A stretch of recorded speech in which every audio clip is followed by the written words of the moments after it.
We are here at Barnstormers. This is the last race of the year, October 18th, 2020. Rounding it out. And today's video, this is the final race of Nests, our Northeast Super Series point series. We wanted to do something a little different, so we decided to focus the video a little more on the mental aspect of RC racing, or maybe just racing in general, and what some guys do here, all the local fast guys that race here at the barn. And hope you really enjoy the video. Beautiful day out here, and always good to be at the barn. So Davis Taylor, local fast guy. Got a couple questions about the mental attitude of RC racing. All right, awesome. So Davis, first question, man. This is basically a video right about psychology of racing. So how long have you been racing? About 7 years. 7 years? Yeah. Okay, awesome, dude. What's up, Jack? How you doing? Good, man. How long have you been racing, bro? 2003.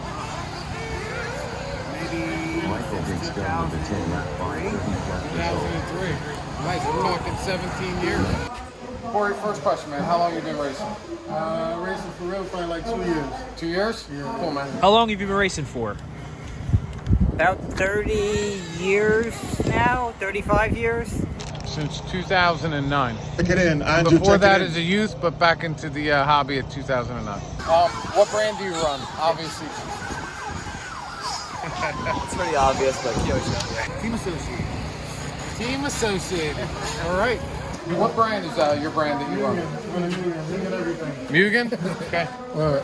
I run Hot Bodies. Hot Bodies have been really good to me. The cars have been running great. Very, very happy to have them as a car setup. HB. Currently. I've run a bunch, but currently running for HB. Do you do anything special to prepare for your mindset on race day? I often don't get a lot of sleep before racing, so I don't stress out about that like regularly because it's kind of just the norm. You don't do like a rain dance or anything like No, that? I don't go, summon anything, spirits or anything, but I'm actually really bad about gluing tires at home. I like to look at the track myself before I glue anything up. It might take setup a little bit longer, but get there early by time for Do you do anything special to prepare for your mindset on race day? Like when you come out to the track, you know you're going to go to battle? Well, it'd be nice to get some sleep the night before. Okay. That's easy to tell. Oh, man. But I don't think I do really anything mentally other than just prep the cars. Okay. When the cars are prepped, I guess It's part of the mental process, right? If you think about it. You do anything special before you come racing other than like prep your cars? Like mentally, do you get extra sleep? Do you take more vitamins? Pretty much, I just try to be prepared. Most of the time, you know when you're going to have a bad day because you didn't put the work in before. Last week I came out, I knew it was going to be a bad day because I just didn't put the work into my car. Okay. Today, I made sure that I limited the number of cars I was running so that I could actually focus and tune the car and make sure I was putting out the best, So it's more the wrenching that you're doing, right? Yeah, Just getting the prepped, wrenching. making sure you got all your bases Just the covered. wrenching and definitely playing around on the driver's stand. Trying to run it, stand on different spots so that if you get there in the mains and you're in the wrong spot, Okay. you can be comfortable from everywhere. Cool. That's it, mentally, because that could throw you way off. You can, man. Totally. Position for sure, right? Different viewpoint. You're like a chameleon doing that, making sure you can do it in two spots. Well, mentally for me, getting the cars straight, that's a no-brainer, taking the time to keep the cars in top shape. But mentally, it's really a lot of... we've been fortunate with this layout. We've had it for a while, so I'll run lap after lap in my head, eyes closed, just thinking about it. It's definitely a good preparation for me. Aside from wrenching, I try to go through this mini mental procedure, which is say to myself day before, all right, tomorrow you're going to drive calm, you're going to drive patiently, you're not going to make a wrong maneuver, you're not going to drive haphazardly. I try to go through that stuff as to how effective it is. You tell me. Cool.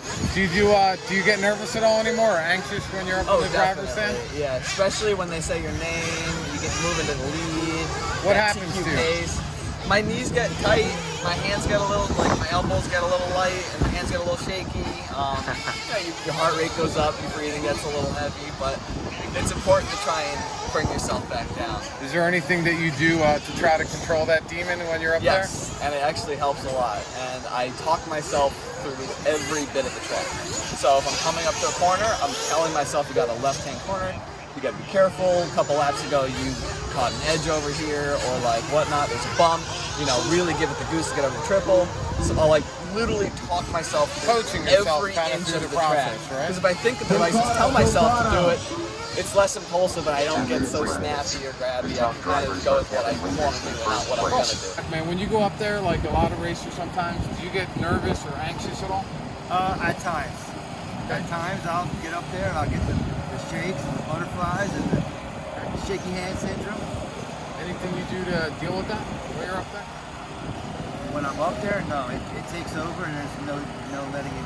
You have no way out. Yeah, I tell myself, I talk to myself, relax, you know what's going on, you've done this 1,000 times, and it's still, if it's there, it's there. I can't shake it. 17 years, right? No way to get rid of it. It's just kind of something that comes along every race day. Sometimes it comes up. Today I've been pretty relaxed. I'm doing pretty good up there mentally, so I'm okay. I haven't had the syndrome today. What do you think it is? You think it's the competition, or is it more like the battle with yourself? Yeah, I think it's probably a battle myself. When you're up there, some guys say they get nervous. Do you get nervous when you're up there at all? Listen, my hands are shaking. Shaking when I was in the truggy main. I got in the A main, so that was like 15 or 20 minutes. By the time I got off, my feet were numb. That was crazy. So I was like planning it. Man, that was intense because I'm not used to being in the A main, so it was crazy. Okay. Awesome. First 20-minute race, yeah. Well, that's great. You were in the A main with the guys. Is there anything you try to do to control that demon when you feel it happening to you up there? Do you deep breathe? Do you shake it out of your leg? It's a frame of reference mentally. You have to, if you practice, you get in this mode of, okay, I'm running 10 minutes, I'm running 5 minutes, and you just revert back to that and try to think about practice laps and what it feels like to be on the edge but not over the edge. Okay. And I said, try and find a fast guy to pace you. Like I try to chase you all the time. Awesome. Is there anything you do on the stand if you start to feel yourself getting a little panicked or nervous that you do to help you get through that? Yeah, I'm a big NASCAR fan, so I actually talk to myself as if I'm my own spotter, and I'll tell myself to calm down, stay in check, watch the next turn. Like I'm commentating, so I don't have time to think about myself. Okay, well, if you do get into a little incident out there and you get upset on the driver's stand, what do you do to kind of calm yourself down? Do you have tactics? I try to say, all right, the race isn't over. There's still time to go. And a lot of things can change in the last few minutes of the race. So put your head down, drive hard, just try not to make additional bad mistakes. Why do you race? Purely addiction, but mostly because I really think it's great therapy and meditation. In nitro mains, you can be up there for 30 minutes and it becomes a state of meditation.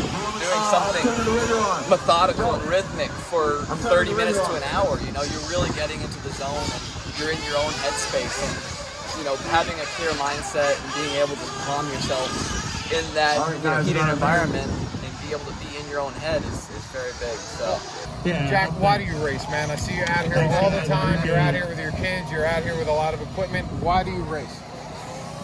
It's just the love. 30 seconds to the start. Passion I have. I'm not family tending or working. This is what's on my mind. What? Personal challenge. I love always trying to do better than I did last time. It's really all about beating yourself in this hobby, and that's the great. And then, of course, hang out with good friends. It's good times. Last and final question, man. Yeah. Why do you race? I don't know. I'm just addicted to it. That's it. I ask myself every day, like, why are you doing this? It's crazy. But I just can't stop. Do you get a buzz from it? Like when you're in the driver's stand and you're you get off, you're like, Yeah. it's nuts. It's nuts. Great. the thrill of victory, right? Thanks, dude. Defeat without just running, man. Well, thanks for your time today. All right. Good luck. Must see. Thank you, brother.